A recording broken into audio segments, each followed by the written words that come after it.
Mas mainnya di ini di marketplace mana? Kalau aku kemarin memang kalau dari awal tuh aku nebar ini di semua marketplace, aku tebar semua produk. Tapi setelah jalan kan akhirnya mengerucut. Ini sekarang tinggal main di Topet sama Lazada aja. Oh, Shopee ku nggak jalan. oke. Sekarang gini, Memang kan Mas main di Lazada ya. Lazada ini agak sedikit unik. Aku juga main di Lazada juga nih. Di Lazada itu kalau kita ngambil margin kecil, kita agak susah untuk ikut campaign, ya kan? betul. Nah, itu untuk mengakalinya gimana, Om? Kadang aku bingungnya di situ, karena kita sedangkan kita harus ibaratnya ngikutin terus gitu. Sebenarnya kalau pengalamanku sendiri ya, Lazada tuh kayak kecelakaan sih. Jadi nyambung ke cerita si Mas Bambang tadi. Dia kan main apa di Facebook Marketplace. Terus apa? Nah, aku Lazada itu aku upload, harganya aku mahalin untuk ngikutin harga di Facebook Marketplace. Nanti kalau orang mau minta COD, aku order sendiri di Lazada aku sendiri. Hmm, Nah, setelah itu kan otomatis hargaku tinggi nih, nggak kayak harga di Tokopedia, hampir margin 50-70% lah. Karena kecelakaan tadi kan laku syukur, nggak laku ya pokoknya buat fasilitasku COD di Facebook tadi. Tapi ternyata gitu. setelah aku order sendiri, aku kasih review sendiri, kan ada tuh nama pembeli disamarkan. Jadi aku review, kasih bintang 5, terus lama-lama ikutan jalan juga lah Lazada. Gitu ya. Dengan harga yang lebih mahal dari Tokopedia. Berarti bisa gitu ya. Makanya aku Itu pengalaman agak sendiri sih. ya di Lazada ini memang agak uniknya gitu. Kalau kita ngambil margin kecil, kita nggak bisa untuk championnya soalnya kan kita bertahap tuh. Sekarang besok ada lagi turun lagi harga. Pusing kan? Kadang malah jadi nipis cuma dapatnya berapa nih kayak kerja Tapi bakti. terakhir kemarin pas aku terlambat daftar Cempen tuh ditelepon sih sama Lazada. Pokoknya suruh ngurangin harga minimal 5.000. Tapi dengan hargaku yang sudah kubikin kan 5.000 ya enteng lah. Aku kasih aja diskon 7.000 masih bisa.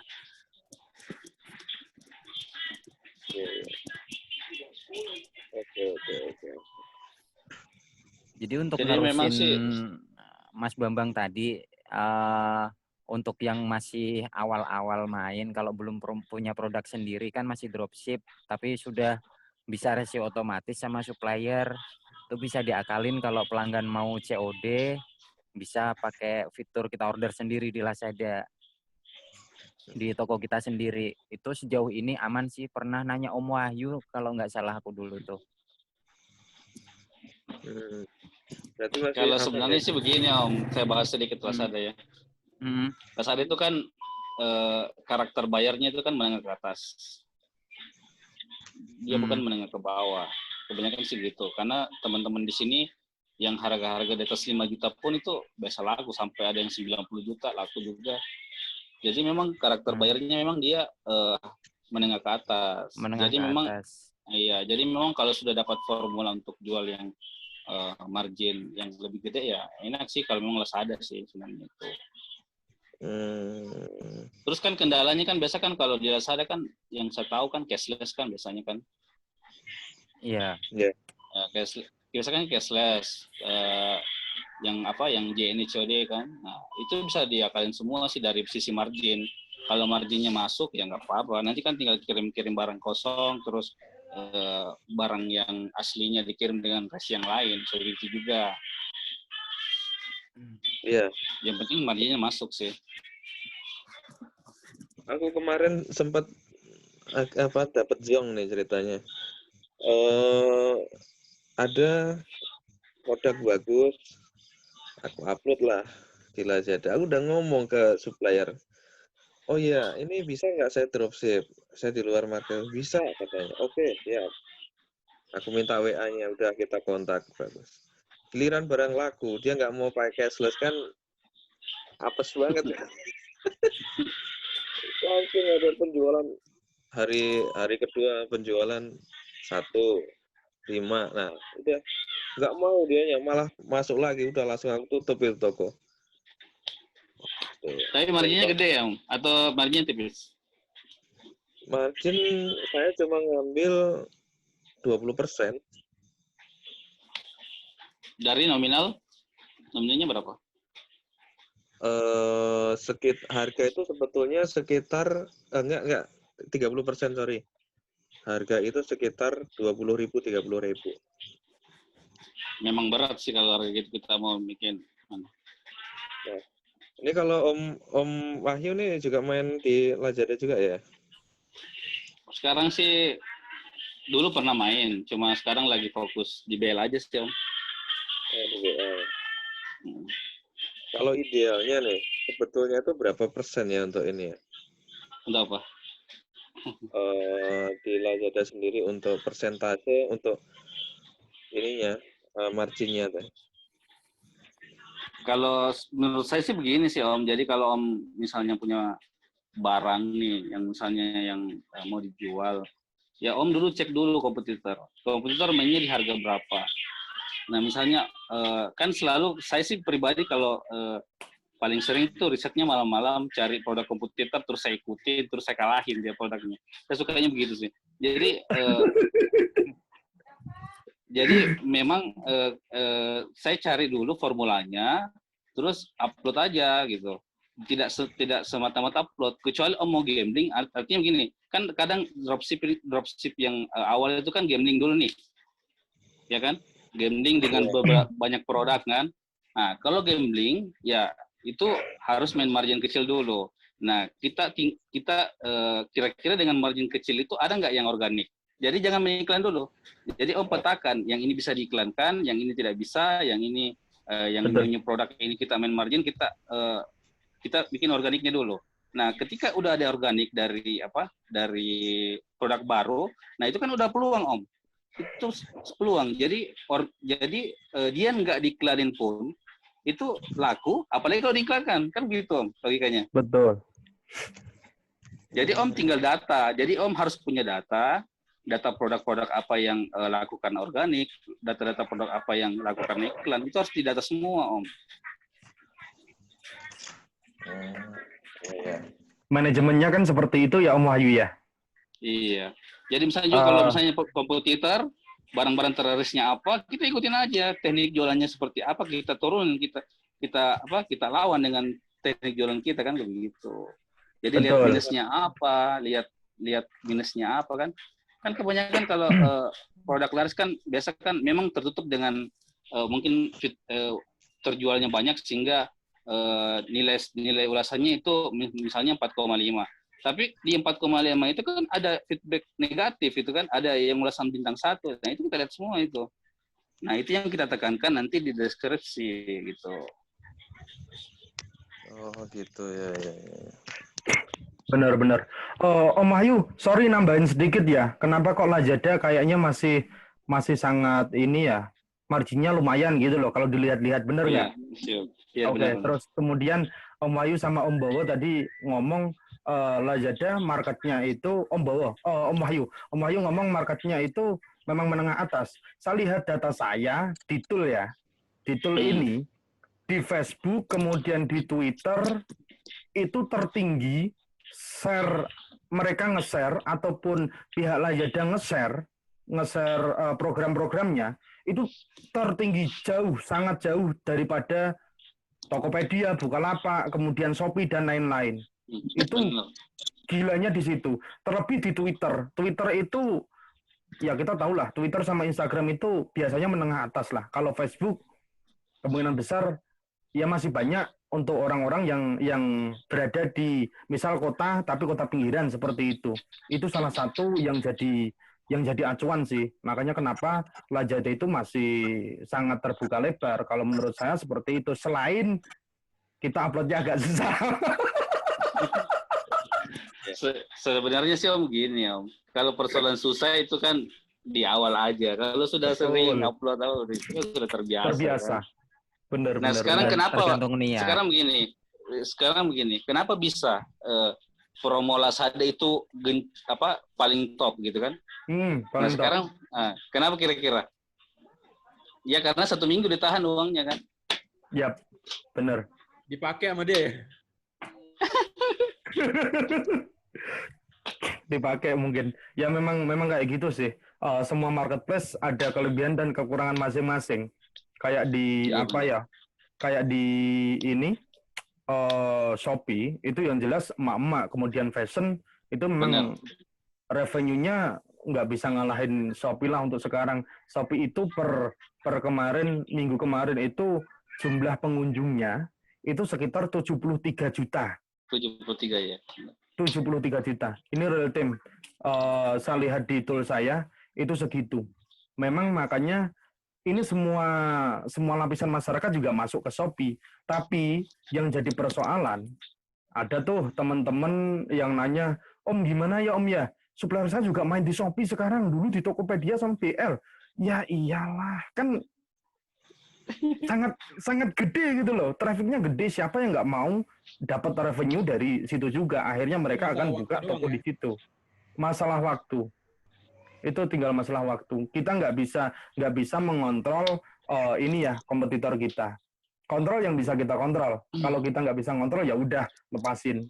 Kalau kita terlalu mikirin itu serius itu stres. Bikin stres. Bikin nggak bisa tidur. Kita udah slow down aja ya kan. Kita udah turunin ego dan lain-lain. Kita harus hampir setiap minimal lah 2 hari sekali itu pasti riset produk. Om Bowo pasti seperti itu, Om Wahyu pasti seperti itu. Nggak mungkin nggak. Saya juga ngalamin soalnya. Soalnya begini Om, kan misalnya gini, saya udah banyak feedback.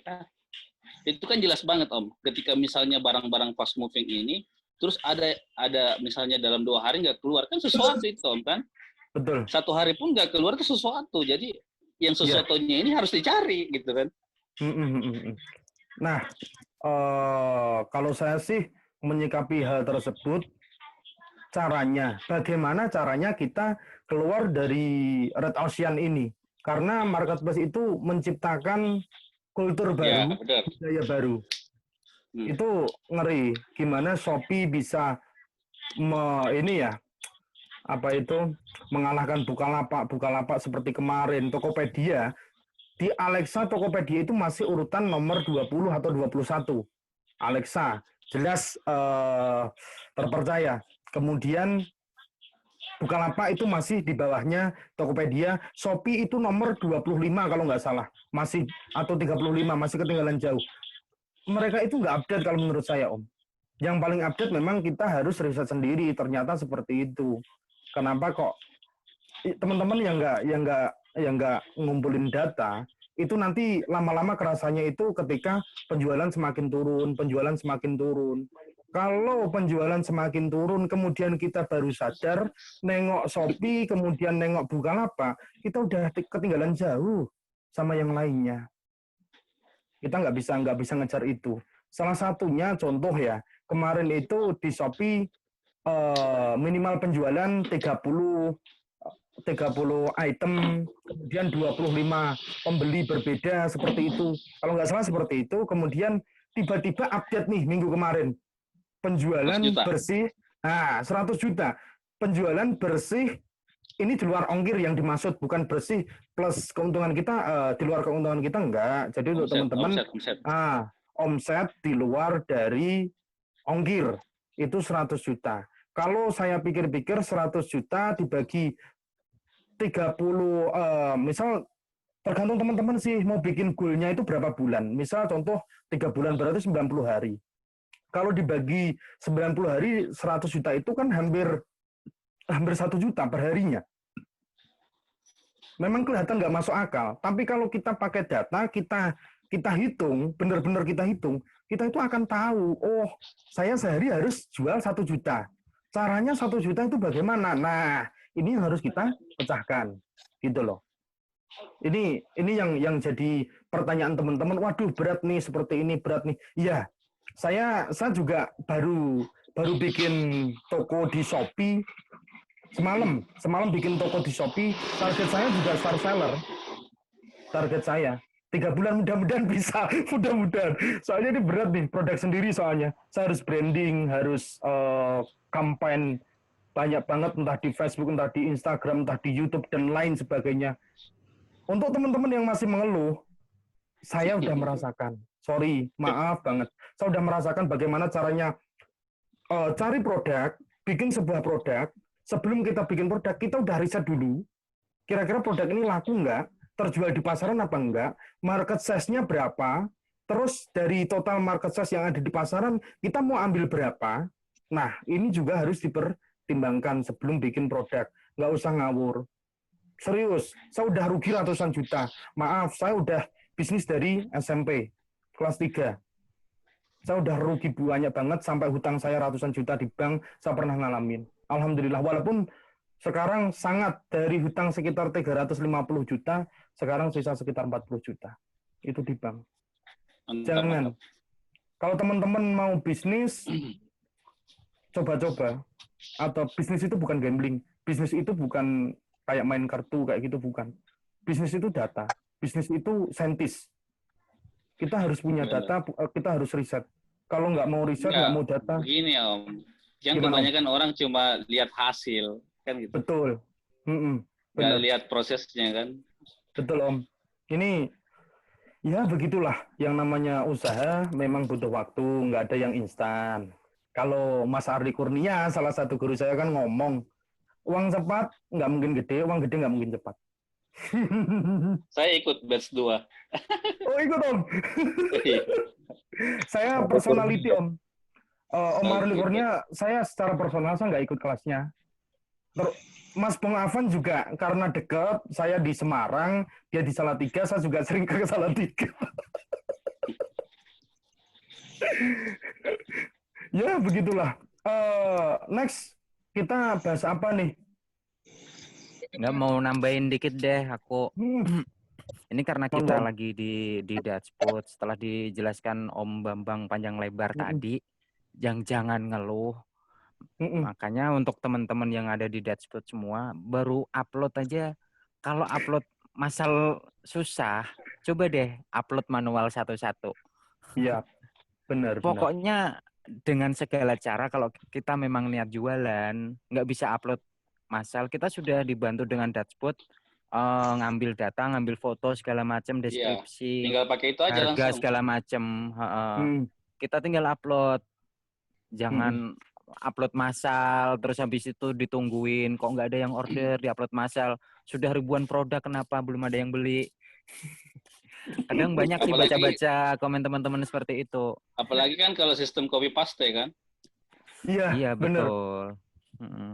Jadi memang Itu. kita di dropship tuh sebenarnya bukan, jangan niat sebagai dropshipper, tapi kita niat sebagai penjual juga. Cuma beda barangnya nggak di rumah kita, bukan di tempat kita, gitu aja.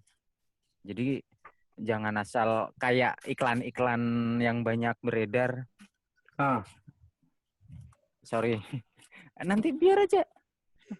Sorry ada iklan. Kayak di iklan-iklan kan, iklan tool apalagi itu. Tinggal kita nggak punya produk, kita upload ribuan produk dengan sekali klik segala macam. Habis itu untung ratusan juta. Pret. Nggak usah percaya deh. Nggak ada yang instan. Bener nggak? Itu juga menyangkut hal ini. Ini buku dari yang kemarin, teman-teman ini. 90 aktivitas seller adalah marketing proses. 10% urusannya itu hanya listing penampilan sama penampilan. Udah gaya-gayaan doang. Kalau saya seperti itu. Kembali lagi, bukan apa produknya, tapi siapa yang di belakang produk tersebut. Sopirnya tergantung sopirnya. Man behind the gun ya. Yes, betul Om.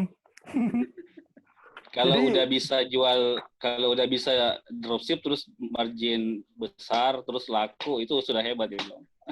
Ya, udah lumayan kalahin lah. kompetitor, kalahin supplier kan.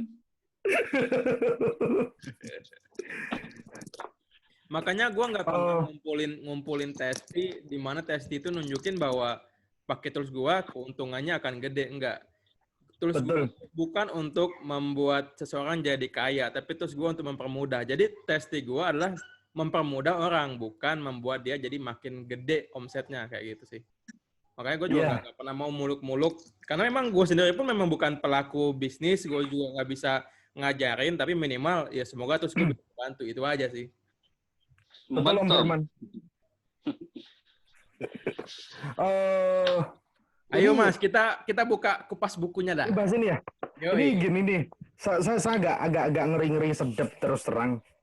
Karena ini sebenarnya nggak boleh di webinar, nggak boleh di ini. Oh gitu Saya Mas. nggak ngerti Iya nih. betul. Oh, Iya, gimana ada ya? peringatannya di bukunya. Ada Olah, peringatan sih Om. gua nggak tahu sih kalau Eh, gitu. Gini aja Japri deh. yang Kayak gini aja. Nanti mungkin besok ya insya Allah. Mungkin besok kalau saya udah selah, saya akan rangkum aja. Jadi Nah, saya boleh. bikin rangkuman.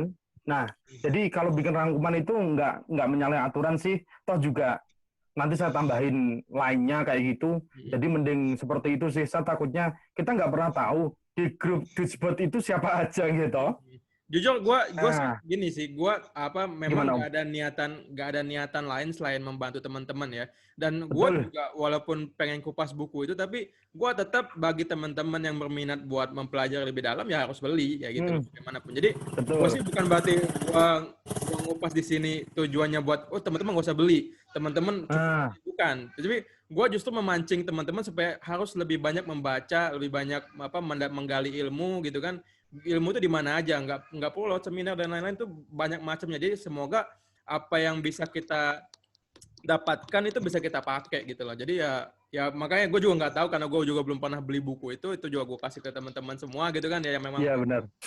jadi Yang ngasih malah nggak baca ya. Jangan sih nggak baca. baca juga Kan lucu.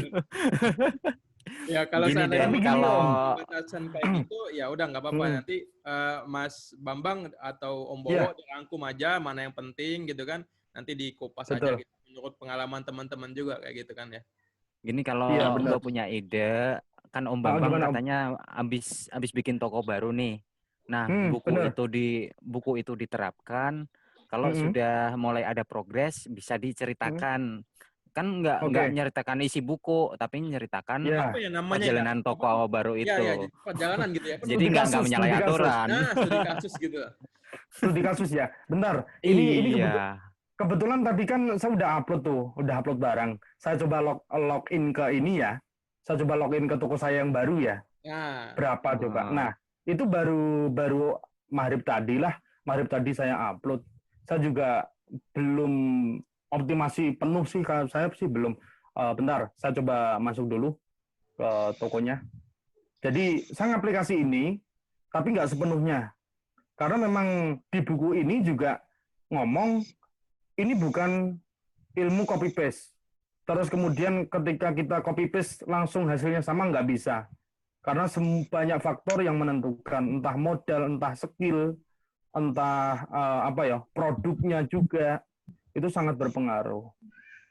Bentar, saya coba login dulu. Oh, udah masuk. Bentar.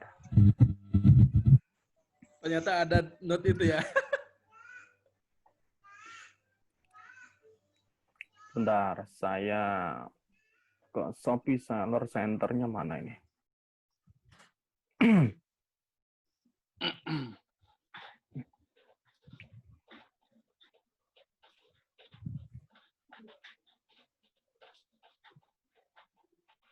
Oh, Ini keliru. yang lain nggak ada pertanyaan nih sambil nunggu login. ya udah. Banyak toko itu manajemennya pakai apa Om? Ada tool nggak? Kalau saya pribadi ya itu tadi cuma 2 toko, jadi nggak pakai tool sih. Semua masih main manual. Dibantu istri.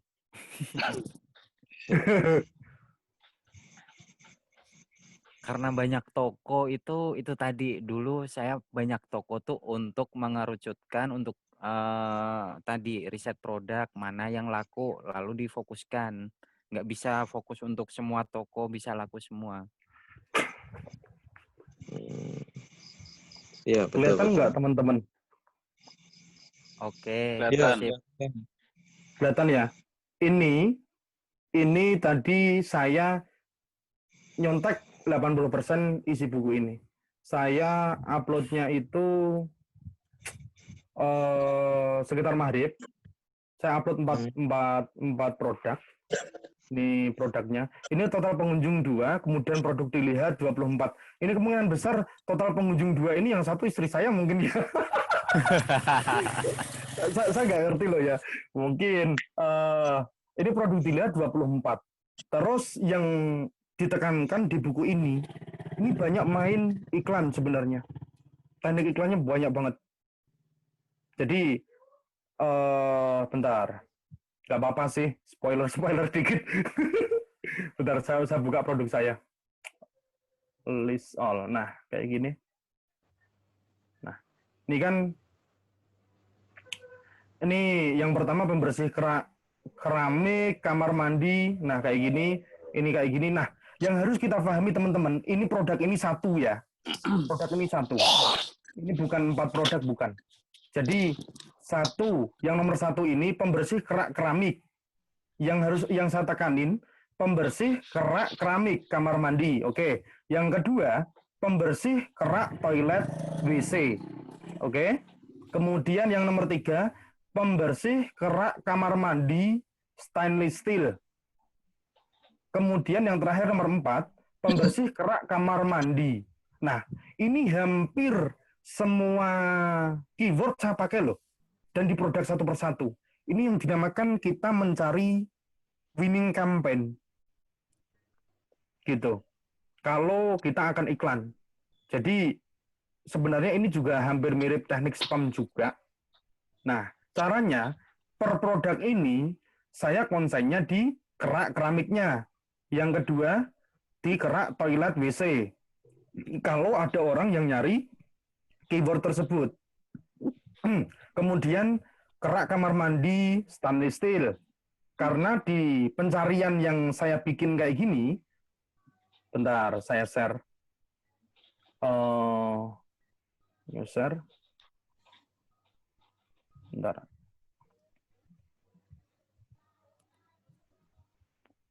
Nah, ini berdasarkan bid yang Belum, Mas. bid kemudian keywordnya belum. Udah kelihatan belum? Dah. Oke. Nah, ini berdasarkan keyword yang saya catat. Jadi, ini juga salah satu teknik untuk teman-teman bagaimana caranya membuat keyword di Shopee. Kalau saya seperti itu, masuk ke Shopee Seller Center, kemudian hasilnya tuh ini. Masuk di iklan, ya kan? Masuk di iklan, kemudian ngiklanin salah satu, kita klik tambahkan nama, tambahkan judul keywordnya. Nah, hasilnya tuh ini. Coba deh. Pembersih bak mandi, kemudian pembersih keramik, semua volume pencariannya itu udah tak kasih semua. Saya sesuaikan dengan apa yang ada di buku. Ini organik. Buktinya apa? Total pengunjung 2. Kalau tadi saya cek di Google Trend, kemudian Google Keyword Planner, kemudian Uber Suggest, kemudian tool yang berbayar juga, itu sama. Pencariannya by Google juga kan? Nah, ini yang dinamakan kita perlu proses. Baru 2 orang. Karena secara tool tadi saya cek itu perharinya itu sekitar 250 mentok orang yang nyari pembersih keramik tersebut. Nah, pembersih kerak ini bagaimana caranya kita bisa berperang dengan penjual lain ataupun brand lainnya. Ini yang akan saya jadikan sebagai studi kasus.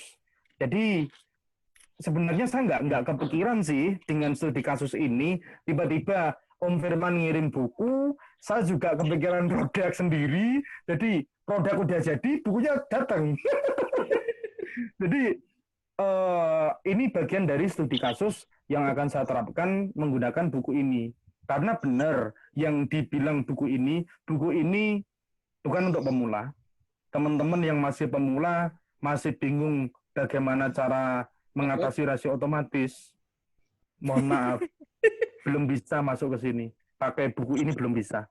Sorry, bukan saya ini ya. Memang seperti itu. Karena ini udah berkaitan dengan data, udah berkaitan dengan bid iklan kita, kemudian berkaitan dengan keyword, kita harus bikin rumus keyword sendiri, seperti ini, kita harus ngitung volumenya berapa, bidnya berapa, kemudian ini kita urutkan nomornya nomor berapa, baru kita racik sendiri lagi, ya kan? Setelah kita racik sendiri, ini saya aplikasikan ke satu-satu produk loh. Itu baru 2 pengunjung, bayangkan coba. Mas Bambang nanya dong. Ini kan di Iya, Shopee ya. Sorry nanya bentar, Bang. Boleh nggak ya? Ini kan satu produk yang sama.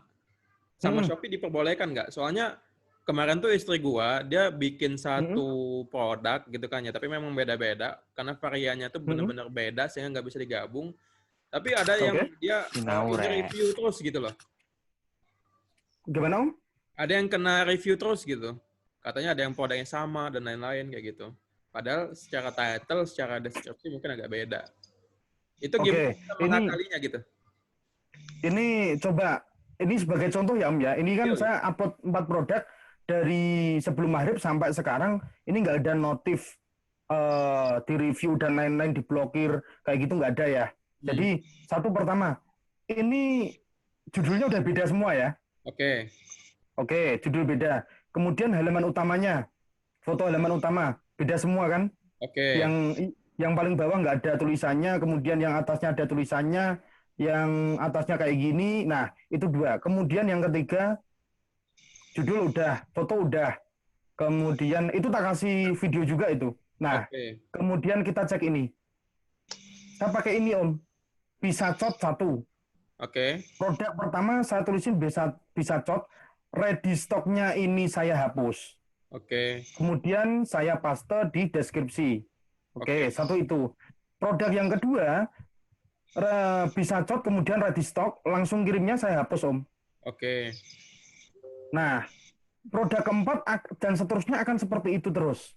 Jadi pihak Shopee itu mesinnya, search engine-nya itu juga akan kacau juga dengan itu. Nggak mungkin, walaupun mereka pakai artificial intelligence juga, nggak mungkin secepat kilat bisa mengetahui semua ini sih. Kalau saya kayak gitu. Kemudian ini stok Om, kalau kita cek, stok saya ini beda semua Om. Stok 220, 210, 200, 230. Nah, ini salah satu caranya untuk mengatasi. Saya langsung clear semua ya. Maksudnya ini tadi saya upload nggak ada yang namanya sedang diperiksa atau apa, nggak ada. Semuanya mulus. Langsung ya? Langsung. Toko baru ya dia ya? Toko baru saya bikin semalam, dan KTP untuk ini toko istri sih. KTP-nya pakai KTP istri juga, baru habis sholat maghrib tadi saya minta untuk verifnya juga. Jadi ini yang harus diperhatikan teman-teman juga. Ini bukti saya nggak ini ya, ini saya sesuaikan semua. Ternyata beda-beda ini juga lancar, nggak ada halangan, nggak ada polis yang mengganggu kita. Gitu. Mungkin kemarin Om Firman ada kendala, mungkin salah satunya saya nggak ngerti juga karena belum tahu kan. Nah, kira-kira dari mananya kan nanti Om Firman bisa review ulang ya kan, dievaluasi ulang nanti di mananya. Seperti itu sih. Iya. Terus, oh ya, ini nambahin ya. Kalau kita mau iklan, sebenarnya ini mungkin akan sangat luar biasa untuk kolom pencariannya. Tapi saya takutnya di sini. Nih, harga bidnya ini loh. Harga bidnya ini terlampau mahal ternyata. Nah, harga bid terlalu mahal kayak gini, banyak kemungkinan karena memang apa ya, pencariannya sedikit, dia segmented atau lain sebagainya, itu juga sangat berpengaruh. Kalau saya sih biasanya toko baru seperti ini, dulu saya pakai iklan serupa. Kemudian saya atur bidnya terendah, kan bisa Rp50 tuh, yang pencocokan luas kalau nggak salah, itu bisa Rp50. Tapi untuk produk-produk tertentu itu nggak bisa maksimal. Contoh untuk ini ya, untuk pembersih kamar mandi ini, saya yakin nggak bisa maksimal. Tapi diterapkan sama salah satu teman saya, dia jualan fashion, itu dongkrak banget Om. Dia bisa closing beberapa, bahkan tanpa ini ya, tanpa iklan pun, dia hanya iklan sekali doang, terus habis itu jalan, tak minta optimasi, sampai detik ini udah 10 lebih kali. Om Eris berapa Om Eris lakunya tokomu yang baru? Bentar. Berapa? 14 orderan ada kan? Ada. Ada.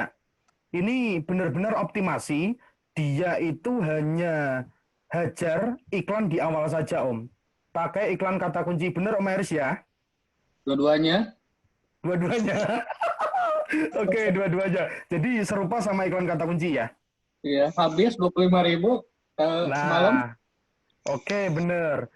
Habis 25.000, setelah itu udah nggak diisi lagi, tapi kan udah jalan, udah dapat polanya. Habis itu kan baru dapat orderan, bener nggak? Iya. Ya.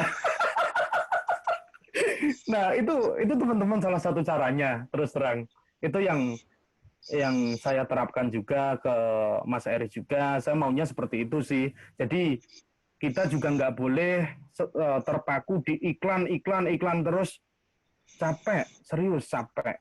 Kecuali memang produk kita saingannya banyak sekali, kemudian kompetitor baru bermunculan, kita mau selalu kuat di pasar, mau nggak mau. Tapi kita harus memperhatikan margin kita juga. Kira-kira margin nutup apa enggak. Saya punya pembersih sepatu, Om. Jadi, bentar. Ini produk saya juga. Saya bikin terus terang. Bentar. Ini mana ini? Foto saya mana? Oh, gini nih. Oke, bentar. Saya ambil produk saya, bentar. Nah. Ini saya bikin ini. Ini belum saya labeli. Jadi ini pembersih sepatu. Ya. Ini salah satu produk yang saya matikan. Karena apa? Sebulan berturut-turut penjualan terbesar di Shopee, di Tokped, dan lain sebagainya itu hanya 10, 12, 13. Sedangkan kompetitor yang main di market ini itu ada sekitar 5. Saya nggak bisa terus-terusan bakar duit untuk iklan, nggak bisa terus-terusan bakar duit untuk promosi, untuk giveaway di Instagram, kemudian bayar influencer terus, itu nggak bisa. Karena memang marketnya udah hangus, marketnya udah hilang, gitu loh. Jadi, untuk teman-teman yang main ribuan produk, coba diseleksi deh. Jangan-jangan banyak produknya teman-teman itu, maaf, agak kasar, produk sampah. Itu bikin berat toko kita. Serius, bikin berat toko kita. Jadi, nggak menghasilkan penjualan, tapi juga hanya sebagai pajangan doang, buat apa gitu loh. Jadi kayak itu kelontongan ya? Betul, kayak kelontongan Om. Coba deh teman-teman evaluasi lagi tokonya seperti apa. Saya jujur, saya belum punya toko produknya lebih dari 1.500, belum pernah. Saya takut. Karena saya per minggu minimal lah, saya itu selalu ngapus produk-produk yang sekiranya produk hell atau produk yang sampah kayak gitulah. Ya, Itu jadi saya memang hapusi. ada evaluasi rutin lah gitu ya? Ada evaluasi rutin. Mana yang harus saya hilangkan, mana yang harus selalu saya pupuk terus, kampanye terus, bagaimana agar bisa produk kita selalu yang teratas.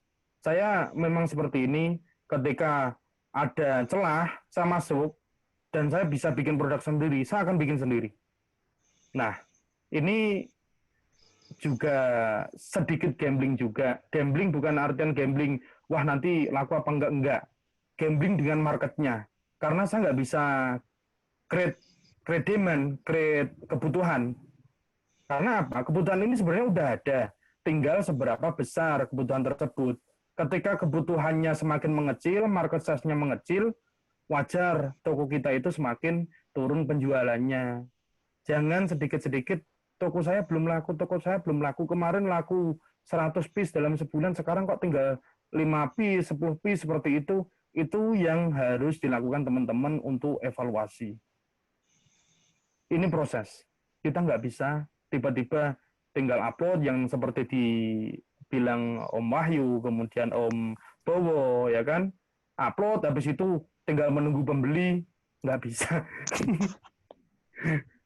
Gitu loh, teman-teman. Itu sekarang Mas Bambang masih sendiri Mas ngelola semuanya atau udah ada yang bantuin? Saya sendiri, Om. Saya sendiri, Om. Saya sendiri sebenarnya untuk urusan internet marketingnya, publishing dan lain-lain, Facebook Ads, kemudian Instagram Ads, saya semua sendiri. Hmm. Dengan laptop 2, istri karena istri juga bekerja di instansi, jadi dia nggak bisa nggak bisa bantuin secara penuh. Ada adik untuk produksi terus terang saya serahin ke adik, Om. Jadi saya yang cari ramuannya, formulanya, caranya seperti ini. Setelah jadi, saya punya orang, ya adik saya sendiri. Dia tak minta bikin produk ini, kemudian HPP-nya sekian, harus ketemu, nanti marginnya sekian. Saya juga bagi hasil dengan adik saya, adik kandung. Jadi seperti itu. Kayak sepatu kemarin, sepatu brand lokal itu, saya punya tim 5, sempat punya tim 5. Jadi orang untuk foto sendiri, kemudian foto, video, marketing seperti itu yang buat sendiri, kemudian yang foto sendiri. Saya di strategic development sih, bisnis strategiknya Om. Intinya seperti itu. Karena basically saya juga sekolahnya di pendidikan saya di manajemen, kemudian kerjaannya di multinasional kemarin, company kemarin juga bisnis strategik sih Om. Jadi ya memang kayak gini kerjaan saya. Om Firman kan juga seperti itu. Data-data terus kan. Sama sih. Itu yang bisa nguatin kita sih. Kadang kita capek, memang iya. Tapi mau nggak mau.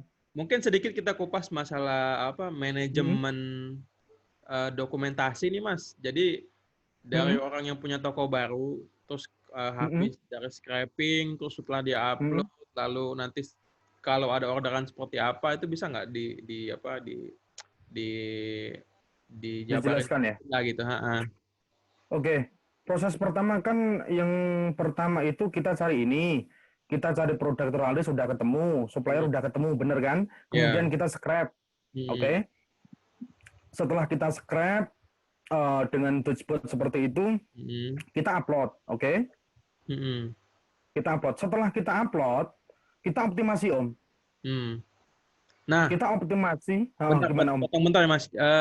Masalahnya bagaimana untuk melingkan data supplier ini dengan data toko kita gitu loh. Kadang kan kita nggak punya, ada gini mungkin kita pakai SKU gitu ya. Ada tips lain SKU supplier dengan SKU kita disamain supaya kita bisa dapat kuncinya gitu kan ya.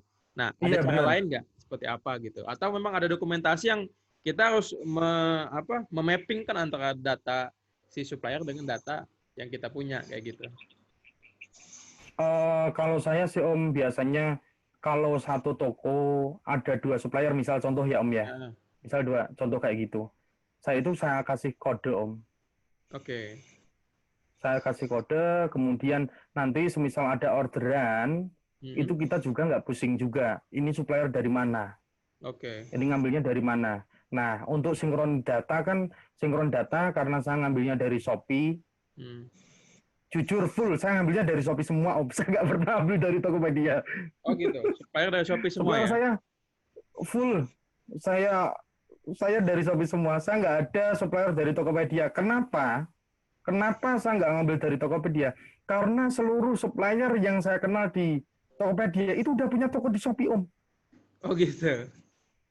Gitu. Nah, terus sekarang gini, kalau untuk teman-teman yang upload ke Shopee, kalau kita scrap data dari Shopee, kemudian kita masukkan ke Shopee lagi, dengan dari Shopee, kemudian kita masukkan ke Tokopedia, atau ambil produknya dari Tokopedia, kemudian kita upload di Shopee, itu pasti lebih gampang Shopee ke Shopee. Benar apa enggak? Kalau saya seperti itu. Mas Aris mudah yang mana? Mas Aris udah pernah belum ngambil data dari Tokopedia diupload ke Shopee? Belum kan? Belum kan? Om Selenco juga belum semua. Nah, Om Selenco gimana Om? Ya, kalau aku sih biasanya memang dari Shopee juga atau Shopee ke Lazada dan aku jarang sih dari marketplace lain. Rata-rata dari Shopee enakan. Baca datanya aku lebih enak gitu. Betul. kita juga nggak ngerti juga apakah kita terbiasa, tapi memang paling mudah itu Om Firman. Jadi saya ngambil dari Shopee, jual ke Shopee ataupun yang lainnya, selama kita bisa WA loh ya. Kalau margin masih nutup untuk jual ke Lazada kan masih bisa kredibel, masih bisa kirim paket kosong seperti yang dibilang Om Wahyu, Om Bowo tadi. Seperti itu sih Om, kalau saya. Terus gini Mas, kan kita tuh tadi membedakan kode itu hanya menentukan suppliernya di mana gitu ya. Tapi kalau Iya, seandainya nih kita nggak punya map yang kayak gitu, Mas, berarti padahal kan nama produknya udah pasti kita ubah kan, nggak sama persis dengan supplier kan ya. Betul, betul. Nah, jadi gimana tuh untuk nyarinya? Nah, sekarang gini Om, di Dutspot ya, di Dutspot itu kan ada linknya Om. Bener nggak? Ya. Link itu kan berdasarkan dari supplier, bukan berdasarkan dari produk toko kita, bener nggak? Nah, kalau kita ngambil source-nya itu dari toko supplier, itu kan tidak menjadi masalah ketika judul kita tambahi kata-katanya atau kita ganti. Karena source-nya itu URL loh Om. Berarti ada dokumen di mana itu ada antara ada URL-nya, ada data toko kita gitu ya? Ada Om. Saya punya Om. Jadi double ya, jadi kanan kiri kita mainnya. Ketika kita nanti buka, misal masih bingung, kita ini misal 150 produk, kita kasih nama suppliernya A, misal contoh seperti itu, ini data scrap dari A, konvertan dari A, watermark dari A ini, kemudian ini di toko kita seperti ini. Nah, yang kita rubah itu hanya di judul doang kan Om? Iya. Nah, itu makanya masih bisa optimasi. Oke. Sekarang Mas Eris ini mungkin udah rubah judul dan lain-lain kayak yang kemarin, ya kan? Kemarin sempat buka Dutch Sing, itu masih bisa kelihatan kan Mas? Nah, itu bisa loh Om Firman. Jadi nggak jadi masalah. Oke. Jadi habis convert, habis itu di-upload, kemudian ada proses untuk mendokumentasikan link dari si supplier dengan data hasil Mas upload gitu ya? Iya. Kalau saya biasanya seperti itu Om. Apalagi kalau kita udah punya toko, taruhlah lebih dari 5 ya, kita udah nggak bisa meraba-raba juga kan Om. Kita harus punya data itu. Database gitu ya. Database kita harus punya. Makanya kayak sorry Om Mas Eris, bukan saya marahin atau ngajarin kayak gini ketika di grup Dutchbot kemarin, ya itu memang penting gitu loh. Mumpung masih awal ya. Mumpung masih awal. Nanti kalau tiba-tiba kita punya toko 5 sampai 10, kita loss semua. Ini bukan optimasi. Ini namanya nggak beda sama dengan teknik spam murni kan Om Firman, bener nggak? Ya. Gitu loh. Jadi untuk teman-teman yang lain, kalau untuk senior kayak Om Wahyu, kemudian kayak Om Bowo sih, pasti udah sangat paham untuk hal tersebut. Benar. Ada pertanyaan lagi? Monggo. Ada yang mau tanyain, silakan. Cuman dari stok variasi itu Om yang paling sulit.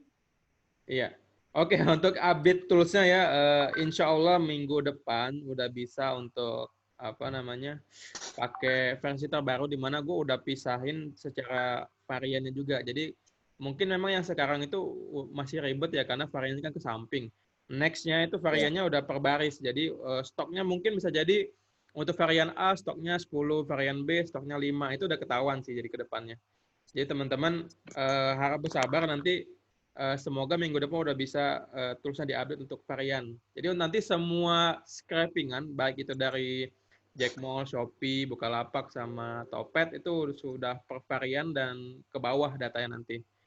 Nah, itu akan mempermudah kalau nanti uploadnya ke Shopee. Kalau ke Topet, ya kan Topet nggak punya variasi ketika dia diupload. Jadi mau nggak mau setelah kita upload, itu mesti manual lagi tuh untuk tambahin variasinya di Topetnya kayak gitu. Tapi kalau udah Shopee itu udah lebih enak karena di uploadnya udah support untuk varian. Jadi nanti tinggal masalah data scrapernya tinggal dicopas aja ke hasil ke template-nya si Shopee kayak gitu. Oke, bener Om. Oh, kalau kita tengok-tengok ya, Mas Wahyu tadi, kemudian Om Bowo, kemudian ada Om Slenco ini. Kalau kita amati, kenapa kok kita ribet dengan varian? Itu kalau saya lihat tuh memang kalau di Shopee kan memang pakaian ya, pakaian fashion itu banyak variannya. Iya. Coba deh teman-teman cek. Kalau kita terlalu main varian kemudian di fashion terus, kita itu lama-lama nggak punya margin loh. Orang mainnya Habis di loh. sana semua ya. Mainnya di sana semua loh. Om Selenco sekarang main di perkakas rumah tangga kayak gitu ya Om ya. Iya. Nah, coba deh. Saya juga dari sekian banyak toko saya yang main fashion itu cuman satu doang. Serius, cuman satu doang. Lainnya enggak. Karena terlalu banyak orang main di fashion. Serius deh. Dan sekarang gini, semakin ke sini kita lihat apa sih namanya perilaku konsumen. Perilaku konsumen bukan lagi tentang fashion kalau menurut saya. Bukan lagi tentang apa ya, pakaian, baju atau lainnya. Karena apa? Mau pamer kemana deh? Coba saya tanya. Corona. Mau pamer kemana? Ya kan? Nggak ada yang mau kita beli baju yang bagus. Contoh deh, ini sepatu belakang ini ya, Skechers, Adidas kayak gini semuanya. Ini mau dipakai kemana? Kan semua lockdown, ya kan? Work from home juga. Misal ada bepergian itu juga ini terbatas kayak gitu. Paling yang beli teman-teman yang main ini sepedaan kayak gitu contohnya. Itu masih bisa laku. Tapi kalau untuk gaya-gayaan down banget. Salah satu market yang paling down itu sepatu sih, sama fashion. Terus sebelum Lebaran kemarin puasa, jujur saya punya toko satu itu toko musiman.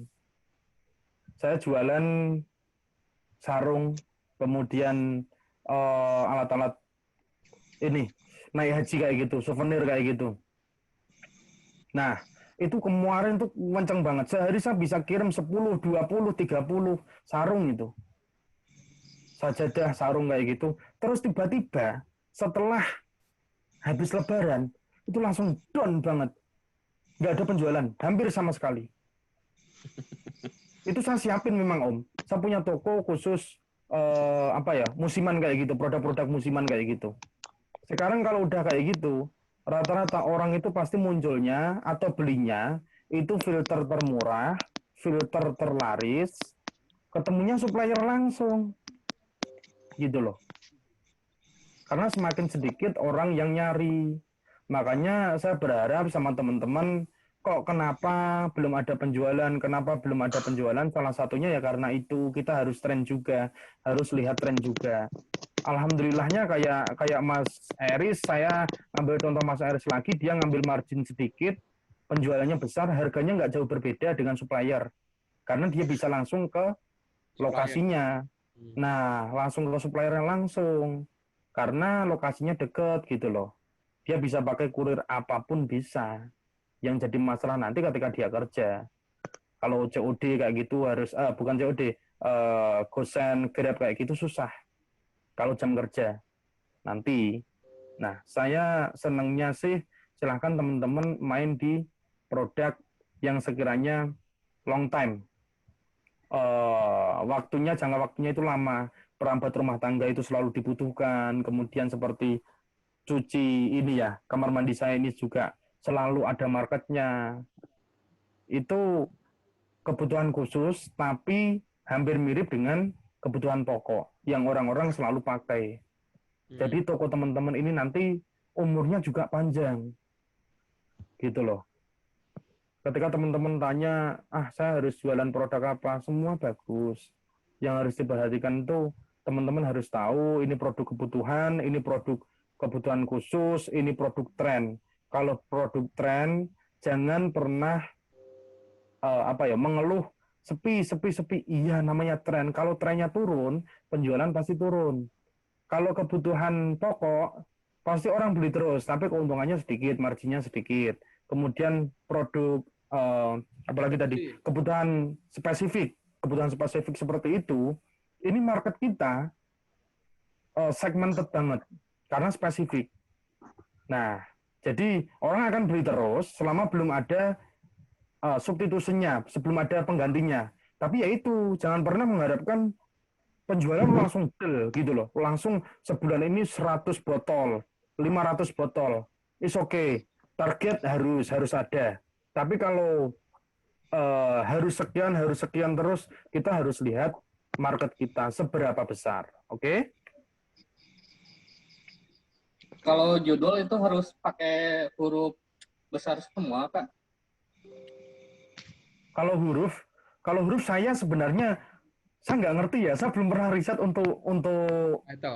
huruf ya. Karena setahu saya semua marketplace sekarang itu semacam punya tool apa Om Firman lebih paham sih. Jadi dia itu bisa menggenerate mau huruf kecil mau huruf besar itu sama gitu loh. Coba teman-teman cek di Shopee ataupun di Tokopedia, ketik salah satu produk pakai huruf besar dan kecil, nanti munculnya itu pasti sama itu. Ya, jadi sebenarnya sih itu Gimana, Om? codingan standar aja ya, ada to lower atau to higher. Jadi semua tuh disamaratakan. Jadi mungkin Mas Eris misalnya nih produknya di huruf gede semua, sama Shopee waktu searching itu semua huruf itu langsung dikecil semua, jadi sama rata semuanya. Kayak gitu. Jadi sebenarnya sih jadi lebih ke arah gini loh, itu bukan untuk search engine ya, tapi lebih kepada bagaimana title-nya tuh eye catching buat si pembeli. Apakah itu benar-benar menarik? Contoh kalimat-kalimat yang gede itu ditekankan hanya kepada yang memang poinnya itu penting. Contoh misalnya promo, kan gede kan bagus. Itu buat fokusin orang bahwa, oh di sini loh ada promo, kayak gitu. Kalau promo kecil ya orang nggak menarik minat gitu kan. Headline ya Om ya, lebih tepatnya. Headline gitu. Oke. Jadi kalau huruf gede semua juga jangan, karena nanti kesannya marah. Ada apa? Kayak gitu kan. Jadi memang estetika dalam membuat title tuh sama kayak kita ngetik aja lah. Kalau kita mau ketik promosi atau apa kan sama aja. Kita nggak mungkin huruf gede semua kan nggak enak dilihat mata gitu loh. Tapi kalau misalnya ada poin-poin yang mau kita tekankan, boleh aja huruf gede kayak gitu. Betul. Dan usahakan pembuatan judul atau keyword itu seperti kalimat. Jangan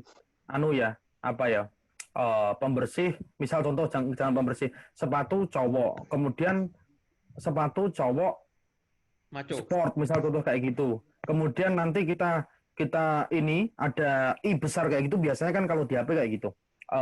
Kita spasi kemudian kasih slash atau apa kayak gitu, kemudian sepatu sport running kayak gitu. Itu malah kalau menurut saya nggak efektif Om. Saya lebih efektifnya itu seperti kalimat. Jadi orang itu carinya sepatu sport cowok merah size 39 kan lebih enak, bener nggak? Iya. Search engine juga akan lebih mudah untuk menemukan. Karena search engine tersebut memiliki kekurangan. Nggak bisa langsung mengetahui keyword tersebut. Kalau sesuai dengan kalimat, itu munculnya enak gitu loh.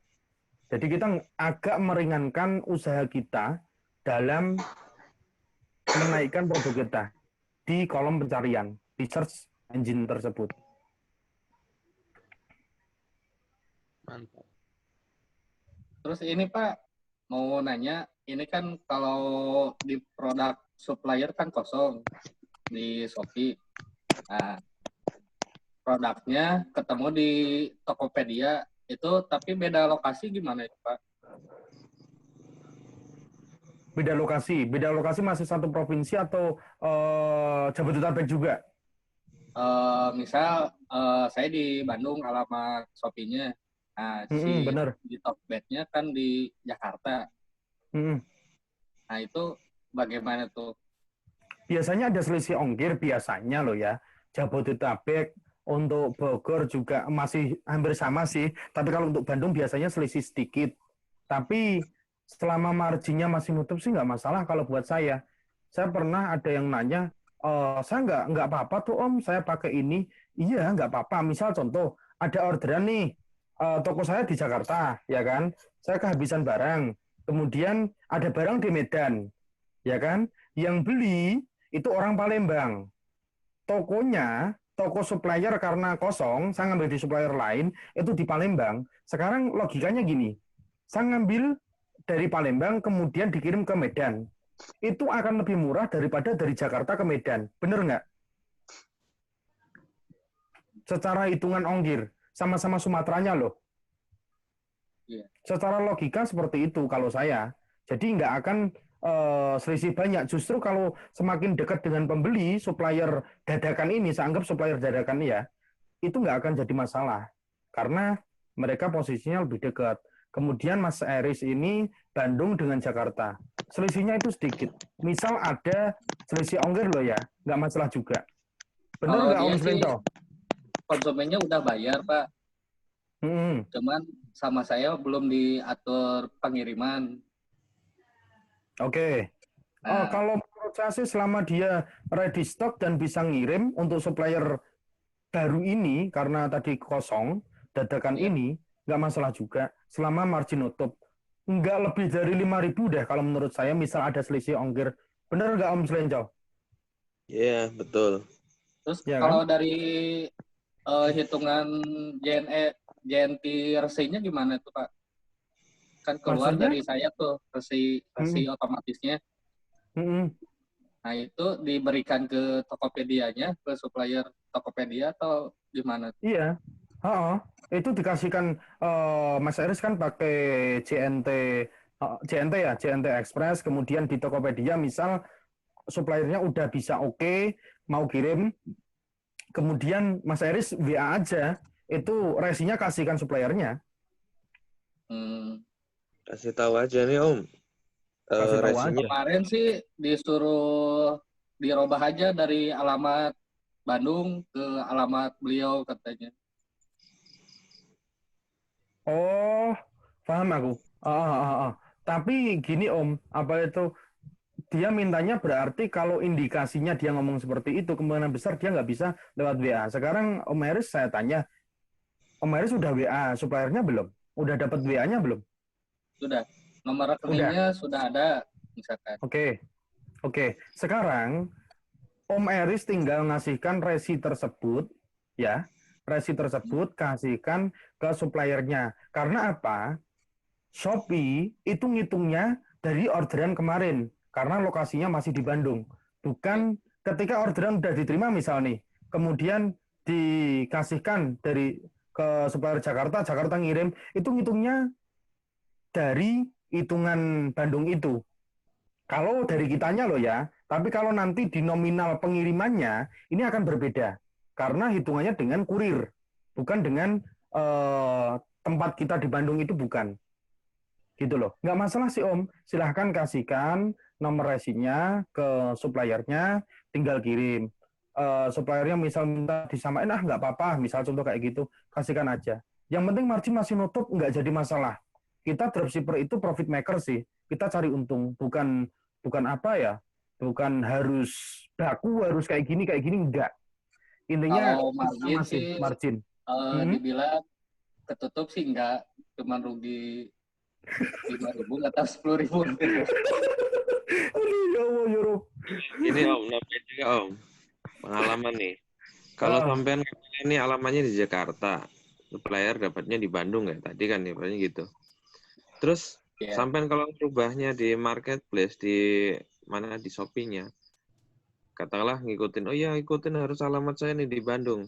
Sampean rubah di situ di alamatnya di toko, itu otomatis nanti akan kena charge dari marketplace. Betul. Gitu. Mendingan sampean kasihkan aja resinya, terserah nanti dia ya udah nanti dikasih pengiriman dari alamatnya suppliernya, udah aman itu. Berarti pilihan di Tokopedia-nya pilih dropship aja berarti Pak ya? No. Bentar. Kan Om Eris kan udah punya WA-nya kan. Kenapa harus order lewat Tokopedia?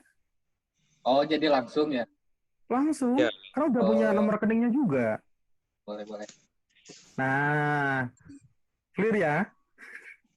Clear. Oke, Soalnya siap. kemarin kan bingung ini mau diproses gimana, barangnya belum ketemu, tapi ketemu sih ada di Jakarta. Ya udah, itu diproses aja. Apa itu besok kan terakhir, besok kan karena hari Senin kan, otomatis hari kerja mulai dihitung. Kalau Minggu kan nggak dihitung. Sabtu dihitung apa enggak ya? Oh, dihitung mungkin setengah hari mungkin. Saya malah jadi musuh sendiri. Intinya seperti itu sih. Nggak apa-apa, tinggal kasihkan resi ke suppliernya. Pokoknya supplier kirim pakai resi ini. Kalau dia nggak bisa, pakai kredibel. Kalau masih nggak bisa, kirim pakai fake order. Double paket maksudnya, bukan fake order. Double paket. Itu solusinya sih. Solusinya untuk resi otomatis kan, satu, pakai double paket. Yang kedua, pakai kredibel, ya kan? Ketiga, order WA yang paling enak. Nah, keempat, ini kayak merayu pelanggan agar ganti. Misal contoh itu kan resi otomatis untuk cancel. Untuk cancel kemudian ganti JNE. Tapi kan nggak mau. Karena JNE mungkin dia nggak punya voucher atau apa. Bisanya pakai JNT yang free ongkir. Contoh seperti itu. Nah, jadi yang paling recommended sih yang jelas WA, order by WA, order by Telegram, atau lainnya. Intinya kita bisa ngasih resi otomatis. Kedua, pakai double paket tersebut, ya kan? Ketiga, baru kita pakai kredibel. Kalau pakai kredibel, kalau untungnya under 20.000, mohon maaf, nggak usah pakai itu. Nanti kita tombol dompet kita di belakang itu jerit. Serius? Saya ngalamin soalnya. Saya ngalamin sendiri soalnya. Memang seperti itu. Sama kasusnya seperti Om Slenco kemarin. Saya itu punya satu supplier. Dia di Shopee, di Tokopedia juga ada. Di Tokopedia itu penjualannya lebih tinggi saya, Om. Dia tahu. Tiba-tiba karena dia nggak bisa by WA, WA itu slow respon banget. Kemudian saya pakai kredibel karena dia pakai Gosen sama Grab. Itu Surabaya terus terang. Nah, setelah penjualan saya setiap hari itu minimal 5 orderan itu pasti. Rata-rata 10 sampai 15, ya kan? Dia itu lama-lama curiga, Om. Lebaran kurang 2 minggu, Gosen sama Grab-nya itu dimatiin semua. Mampus saya. Waduh, dikirim pakai apa ini? Nah, itu pengalaman yang kita dapatkan. Pasti ada hal-hal seperti itu. Tapi kebanyakan sih yang beli dia nggak chat duluan, jadi langsung bayar. Jadi kan di notifnya ada pemberitahuan dia udah bayar semua. Oke, ngerti nggak alasannya? Dia bingung. Nah, tahu nggak alasannya kenapa itu orang langsung order? Satu, produknya Om Eris itu banyak, ya. Kedua, stoknya kelihatan banyak, nggak update juga. Ketiga, Om Eris itu apa ya? Berarti tokonya meyakinkan, oh ya, ini supplier gitu loh. Kalau Om Eris lihat di deskripsi, semua itu tulisannya ready stock deh. Saya tahu itu. Terus selain itu gini, harga Om Eris dengan supplier itu hanya sekitar tipis banget marginnya. Jadi orang itu akan kesulitan untuk membedakan. Kalau nggak benar-benar expert di marketplace, itu nggak bisa membedain. Gitu loh. Makanya kenapa orang langsung order. Berarti salah satu tokonya Om Eris ini terpercaya. Alhamdulillah, buktinya sekarang nggak dari running. Saya anggap runningnya itu baru beberapa hari sih. Kemarin kan gonta-ganti produk juga kan, bener nggak? Belum ada seminggu kan. Nah, kurang lebih baru seminggu orderan udah belasan orderan udah bagus. Bener nggak Om Slenco, Om Firman? Benar-benar. Ya. Nah,